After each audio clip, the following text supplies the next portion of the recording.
안녕하세요. 로아입니다. 오늘은 제가 그 좀 커피, 카페에 대한 이 얘기를 한번 해볼까 합니다. 오늘이 수능 날입니다. 그래서 이제 10시 반 넘으니까 손님이 끊기고 또 마침 비가 오고 있네요. 그래서 오늘 나눌 주제는 뭐냐면 왜 스페셜티 커피는 한국에서 살아남기 힘든가? 왜 스페셜티 카페는 돈을 벌 수 없을까라는 얘기를 한번 나눠보겠습니다. 일단 좀 풀어서 얘기를 해보고 이제 한 1, 2, 3단계를 한번 나눠서 얘기를 해보겠습니다. 일단 스페셜티 커피가 힘든 이유가 뭐냐면 일단 노력에 비해서 단가 자체가 너무 낮아요. 이 스페셜티 커피라는 이제 음료가. 그래서 인건비 문제도 있고 좀 전문적인 분야다 보니까 그런 인력의 문제도 있습니다. 그래서 요즘 또 흑백 요리사가 유행하지 않습니까? 그러다 보니까 이제 뭐 파인 다이닝, 이제 3스타 이런 미슐랭 이제 식당들에 관심이 많아지기 시작했어요. 그러니까 미슐랭 레스토랑들이 왜 살아남지 못하는가? 또 최악의 마진율 뭐 5%에서 이런 얘기가 또 되게 나오지 않고 있습니까? 그러다 보니까 이 파인 다이닝이랑 스페셜티를 좀 비교를 할 수 있다고 생각을 해요. 그래서 파인 다이닝은 어쨌든 우리가 코스로 가지만 코스가 보통 30만 원대란 말이야, 음식이. 필터 커피, 이런 스페셜티 커피도 코스가 있다고 쳐. 코스가 있다고 쳐도 2, 3만 원을 넘지 못해요. 몇 가지 가더라도. 그러다 보니까 그런데 이제 그런 이제 가격에 비해서 요구되는 스킬 수준이 너무 높은 거지. 거기서 오는 이제 약간 좀 어려움이 있는 것 같습니다. 스페셜티 커피라는 장르는 이 삼위일체가 다 맞아야 된다고 생각을 하거든요. 그래서 일단은 첫 번째는 뭐냐면 이제 인테리어, 그다음에 바리스타, 그다음에 브랜딩 요 세 가지가 최소 이제 만족이 돼야 된다. 그래야지 소비자들도 관심을 갖는다라는 이야기를 해보고 싶은데, 우리가 한국에서 하는 대부분의 스페셜티 카페들은 되게 영세한 업체가 많습니다. 그래서 제가 이런 얘기를 할 수 있는 건, 저도 어쨌든 첫 카페, 첫 매장을 신길동에서 이제 스페셜티 커피, 아마렐로 커피를 운영했었던 사람 입장으로서 스페셜티 커피가 살아남기 힘든 이유에 대해서 한번 얘기를 해보겠습니다. 일단 첫 번째는 뭐냐면, 우리나라가 아직까지는 스페셜티의 역사가 좀 짧습니다. 짧기 때문에 좀 힘든 길을 가고 있는데, 뭐 가독이라고 하긴보다 아까 좀 이렇게 좀 올라가고 있는 단계긴 한데 그게 너무 느려요. 너무 늦고 시장이 크지가 않습니다. 제가 얼마 전에 또 유럽을 다녀오지 않았습니까? 유럽을 다녀와서 느꼈던 건 뭐냐면, 아 정말 나 여기서 커피 하고 싶다, 카페 하고 싶다라는 생각이 드는 거야. 왜냐면 기본적으로 사람들이 그 스페셜티 커피라는 게 기본값이야. 거기는 유럽은 그게 기본값이기 때문에 저가 커피라는 개념이 없습니다. 뭐 한두 개씩 요즘에도 좀 들어오고 있는 것 같긴 한데 거의 소비가 많이 이루어지지 않아요, 유럽은. 그러다 보니까 장사하기 너무 좋고 한 잔에 6, 7천 원, 이렇게 아메리카노도 거의 5, 6천 원씩 파는 추세야, 유럽은. 그러다 보니까 너무 좋고, 우리나라는 그에 비해서 저가 커피라는 게 이제 문제예요. 우리나라 스페셜티 커피 산업에 방해를 하고 발전을 막는 요소인 하나가 저가 커피입니다. 우리나라는 보통 아직까지는 커피를 카페인으로만 이제 인지를 하고 소비하기 때문에 그런 저가 커피의 경쟁에서 뚫고 나기가 쉽지 않다. 그러니까 유럽은 보통 경쟁자가 없는 거지. 경쟁자가 다 스페셜티 커피야. 그러다 보니까 장사하기가 되게 편합니다. 그리고 유지가 될 수 있는 거지. 한 잔에 6, 7천 원씩 파니까 그렇게 손님이 막 많지 않아도, 뭐 예를 들면 하루에 100잔 팔기는 어렵지만 한 50잔만 팔아도 6천 원이라고 치면은 30만 원인 거야. 좀 편하게 장사를 할 수 있다. 그러다 보니까 오래 롱런할 수 있는 거예요. 우리나라는 보통 저가 커피나 프랜차이즈에서 일하다가 이제 그런 스페셜티의 로망을 가진 분들이 창업을 많이 하거든요. 그런데 보통 1년을 넘기 힘듭니다. 1, 2년을 못 가기 때문에, 저희 아마렐로 에스프레소 바도 한 2년 정도가 지나다 보니까 손님이 계속 늘어요. 모르는 손님도 이제 2년 정도 있다 보니까 알게 되는 거지. 그러다 보니까 계속 오게 돼서 점점 이제 우상향을 하고 있는데, 이제 이렇게 좀 기간을 길게 잡아야 돼. 최소 2, 3년. 그래야 되는데 장사가 쉽지 않으니까 보통 1, 2년 안에 다 폐업을 합니다. 우리나라 스페셜티 카페들이. 좀 그런 게 안타까운 부분입니다. 그리고 두 번째, 이건 제일 심각한 문제인데, 일반 이제 소비자들이 스페셜티에 대한 기대치가 거의 없습니다. 이게 발전 속도가 더디다고 생각을 해요. 보통 우리나라 커피 인구의 한 10% 이내만 이제 스페셜티 커피를 인지하고 소비하고 있다고 해요. 요즘에 보면은 이렇게 10%까지 소비한 기간이 10년이 넘게 걸렸어요. 한 20년 정도 걸린 것 같아요. 뭐 인텔리전시아나 블루보틀, 아라비카 커피, 이런 커피들이 또 얼마 전에 제가 포글렌이라는, 저도 포글렌 몰랐어요. 근데 뭐 하도 인터넷 뭐 인스타에서 난리 쳐가지고 뭐 스페셜티 커피다 난리를 쳐가지고 갔다 왔는데, 제가 봤을 땐 이것도 그냥 그들만의 리그입니다. 그들만의 리그고 이거를 수익을 낼 수 있을 것 같진 않아요. 쉽지 않을 것 같아요. 포글렌 합정점 다녀왔는데, 상수점이죠. 상수점을 다녀왔었는데 규모가 작아요. 작은데 커피도 무슨 아이스를 안 팔어. 한만 팔어. 그리고 뭐 커피 6, 7천 원이고, 그다음에 일단 자리가 좌석이 얼마 나오지도 않아. 얼마 나오지도 않는데 그 입에서 일하는 사람만 5명, 6명 돼. 그러다 보니까 이게 남질 않는다는 거지. 그러니까 스페셜티 문제, 구조적 문제가 그거예요. 인력이 너무 많이 필요하다. 인건비가 너무 많이 든답니다. 그에 비해 그 아까 제가 말했지 않습니까? 파인다이닝도 인건비, 재료비가 많이 드는데 3, 40만 원 받잖아. 1인당. 그런데도 5% 남다고 하지 않습니까? 그래서 스페셜티도 마찬가지입니다. 거의 비슷해. 그 브랜드들도 쉽지 않을 것 같아요. 그런데 또 문제는 이 소비자를 만족시켜주는 거는 별개로, 보통 스페셜티 우리나라 카페들이 1인 카페가 많아요. 이 사장 혼자 하거나 파트타임 한 명 두거나 하긴 하는데, 왜냐면 이제 인건비도 안 나오니까 요즘 인건비 처리시부터 계속 오르고, 재료비도 지금 저희 유제품 가격이 제가 커피 창업했을 때보다 50% 이상 올랐어요. 근데 커피 가격은 그대로야. 생두도 거의 50% 가격 올랐고. 그런데 사실 1인 카페에서 낼 수 있는 아웃풋이 상당히 제한적이라는 거예요. 그러니까 보통 우리가 사업을 시작할 때 이 업사이드라고 하거든요. 위에가 뭔가 열려 있어야지 내가 이 노력을 갈아 넣어도 위에가 열려 있는 걸 보고서 이제 갈 수 있거든요. 사업이라는 게.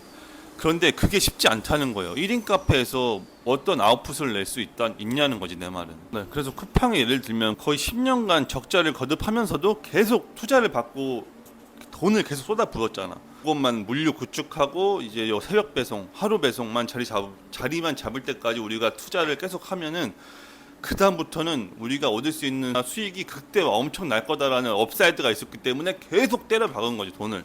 그러다 보니까 어떻게 됐어요? 지금 10년 지나서 뉴욕 증시에 상장을 하고 돈을 엄청 벌고 있지 않습니까? 지금 뭐 1년 수익이 1조가 넘어간다고 하는데, 그러니까 이런 업사이드가 있어야 된다는 거지. 근데 스페셜티 카페로는 쉽지 않다. 그래서 또 아까 제가 말씀드렸던 뭐 블루보틀인 아라비카 커피, 뭐 스페셜티 푸글렌, 이제 이런 커피들이 또 문제가 뭐냐면, 그러니까 소비자들이 이거를 맛있는 커피라고 해서 인식을 해서 먹느냐라는 거야. 중요한 건. 그런데 대부분 우리가 블루보틀이나 해시태그를 해서 들어가지 않습니까?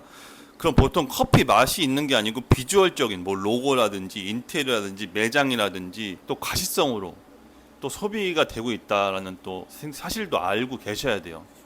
이 브랜드들도 우리가 커피로 인식이 되고 있는지, 앞으로의 뭐 우리나라에서의 발전 가능성이나 이제 안착이라든지 이런 게 또 잘 될지는 두고 봐야 된다는 겁니다.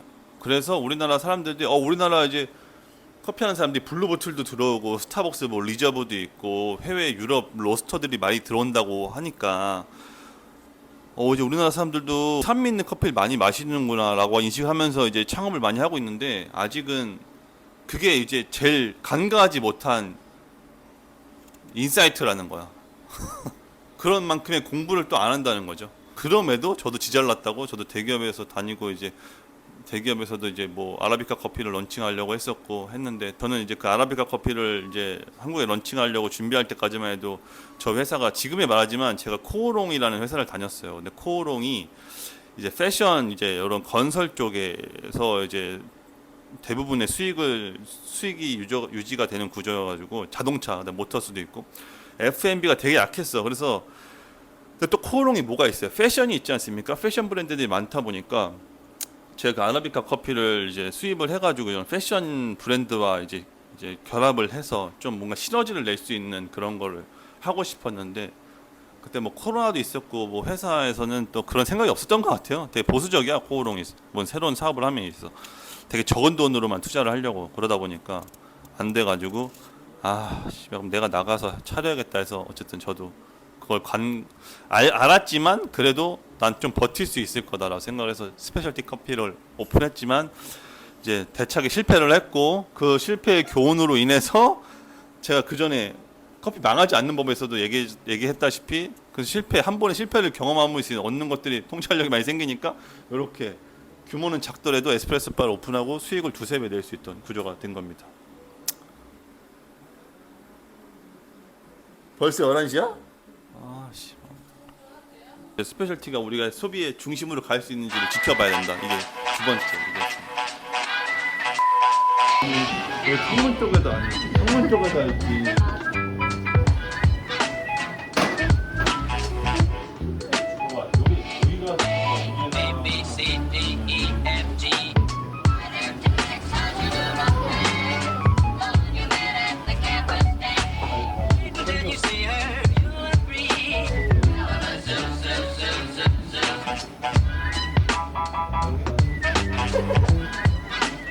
네, 별로요.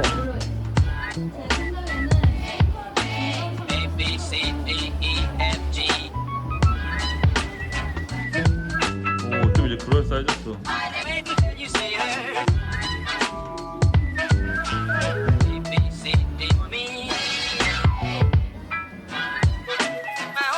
네, 그리고 마지막 세 번째 이유에 대해서 한번 얘기를 해보겠습니다. 세 번째 이유는 바로 인력 문제입니다. 제가 그 맨 처음에 말했던 이제 이유에서 또 세 번째 이유인데 전문적이어야 돼. 스페셜티 커피 바리스타는 노력에 비해서 이제 또 시급 수준이 낮고 또 시급에 비해서 우리가 또 기대하거나 바라는 퀄리티는 또 높아야 된다는 이런 부담감이 있다는 거지. 바리스타 입장에서 뭐 저가 커피에서 일을 하나 이런 스페셜티 매장에서 일을 하나 받는 시급은 똑같습니다. 10,000원.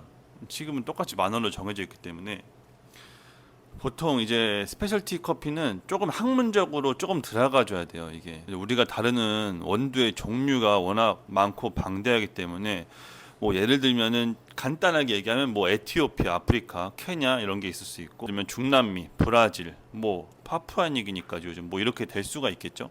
그런데 이제 가공 방식이 또 달라져요. 뭐 내추럴이든지 워시든지, 근데 세미 워시드도 있고 또 펄프도 내추럴이 있고 되게 엄청 다양해요. 여기다가 또 요즘엔 뭐 하이브리드라고 해가지고 뭐 무산소 뭐 이렇게 엄청 되게 많아요. 뭔가 종류가. 그래서 또 로스팅의 단계가 이미 뭐 라이트 로스팅, 미디엄, 뭐 다크, 뭐 미디움 다크, 뭐 시나몬, 프렌치, 이태리 이렇게까지 막 넘어가는 게 있어요. 엄청 막 다양해 아무튼. 근데 이런 것까지 내가 학문적으로 파고들면서 이 커피를 하려고 하는 바리스타들이 생각보다 많이 없다는 거예요. 왜냐면 저희가 스페셜티 물론 원두로 아메리카노를 내리는 데 있어요. 에스프레소 머신으로. 근데 우리가 그걸 내리려면 5, 6천 원을 받아야 되는데 누가 5, 6천 원 주고 아메리카노 사 먹겠냐고. 5, 6천 원 주고 필터를 사 먹지. 그렇지 않습니까? 그러다 보니까 필터를 무조건 내려야 되는데 또 인력을 좀 구하고, 왜냐면 다 커피 그렇게 하려면 다 성수동이나 압구정 뭐 이런 홍대 합정 이런 데 가서 하려고 하지. 영등포나 구로에서 누가 하려고 하겠어.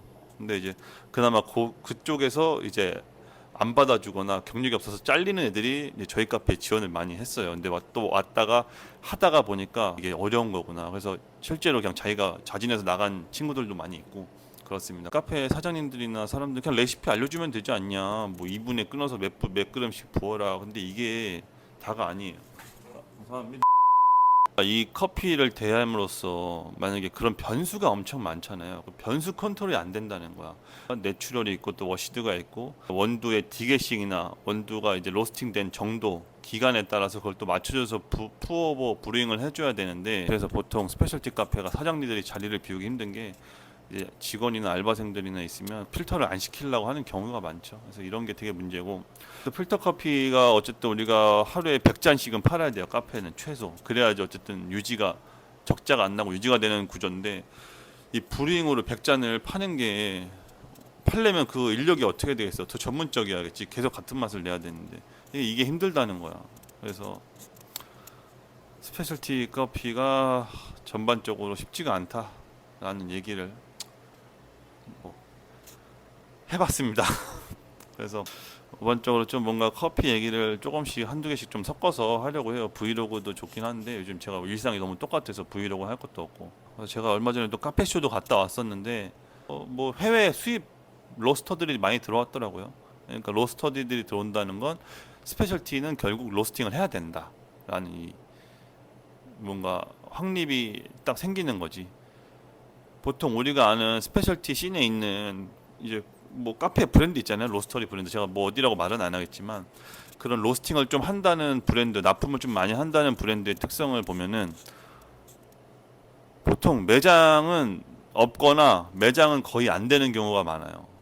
매장에서 이제 그 매장이 활성화가 안 된다는 거지. 그러다 보니까 로스팅을 해서 어떻게 해서 유튜버라도 하면서 커피 납품을 하는데 이제 주력을 둬서 돈을 수익을 올리는 구조로 가고 있죠. 그만큼 브랜딩이 또 쉽지가 않다는 거야. 카페쇼 가서 얼마 전에 머신이랑 그라인더랑 계약을 해왔고 조만간 오픈을 1, 2월 달에 할 수도 있고 한 4, 5월 달에 할 수도 있는데 아무튼 좀 급하게 가지 않으려고 합니다. 제가 강남으로 가려고 하는데 상가도 몇 개 보고 왔거든요. 봤는데 예산이 딱 떨어지더라고. 근데 무리해서 가고 싶지 않더라고 시기가. 근데 그 상가가 뭐 내가 내년에 1, 2월 달에 기다렸다가 나면은 저랑 이제 운이 맞는 거고 아니면 또 다른 데를 찾아야죠. 이제 김밥을 담다도 작년 예를 들면 11월 달에 가게가 나왔는데 제가 또 그때 할 상황이 아니었어. 그러다 보니까 그래 2월 달까지 기다려도 안 나가면 그때 계약을 하겠다. 이렇게 기다렸는데 2월 달까지 안 나가더라고. 그래서 계약을 해서 이제 김밥집을 4월쯤에 오픈을 한 거예요. 2달 만에. 이렇게 기다리면 이렇게 운이 맞으면 또 기다려도 나에게 돌아오니까 아무튼 기다려 보도록 하겠고 또 종종 커피 얘기 많이 해보겠습니다. 뭐 궁금하신 거 있으면 또 댓글 달아주십시오. 감사합니다.